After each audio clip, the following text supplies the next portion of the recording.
ಇಲ್ಲ, ನಾನು ಡೇ ಒನ್ನಿಂದನೇ ಹೇಳ್ತೀನಿ ನಿಮಗೆ. ಫಸ್ಟ್ ಡೇ ಬರ್ತಿದ್ದಂಗೆ ನಾನು 3rd ಎಂಟ್ರಿ ಕೊಟ್ಟಿದ್ದು.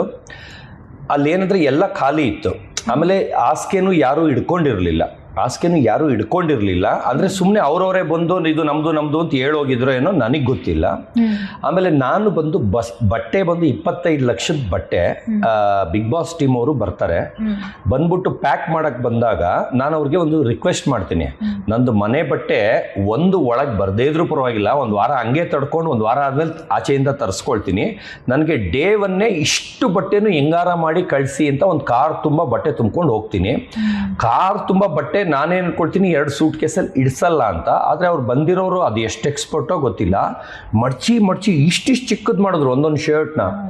50 ಶರ್ಟ್, ಒಂದು 13 ಬ್ಲೇಸರು, ಆಮೇಲೆ 3-4 ಶೇರ್ವಾನಿಸು, ಅಷ್ಟು ಪ್ಯಾಂಟ್ಗಳು ಒಂದು 15, ಆಮೇಲೆ ಶೂಗಳು ಅದೆಲ್ಲ ಕವರಲ್ಲಿ ತೊಗೊಂಡೋದ್ರು.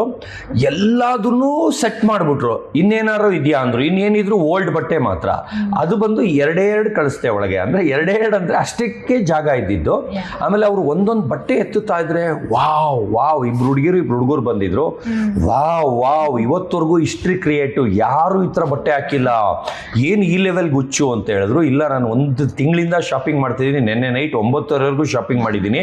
ಆಮೇಲೆ ಅದು 2,80,000 ಬ್ಲೇಸರ್ಗೂ ಹಿಂದಿನ ದಿವಸ ಫ್ರೆಂಡ್ಸ್ಗೆ 10:30 ಮೇಲೆ ಸೀ ಫುಡ್ ಪಾರ್ಟಿ ಮಾಡಿ, ಆ ಕೇಕ್ ಕಟ್ ಮಾಡಿ ಬ್ಲೇಸರ್ ಪಾರ್ಟಿ ಅಂತಾನೆ ಅದಕ್ಕೆ ಹೆಸರಿಟ್ಟು ಮಾರನೇ ದಿವಸ ಸುದೀಪ್ ಸರ್ ಮುಂದೆನೂ ಅದೇ ಬಟ್ಟೆ ಹಾಕೊಂಡು ಬಂದಿದ್ದೀನಿ. ಆದರೆ ಜನ ನಂಬಲ್ಲ.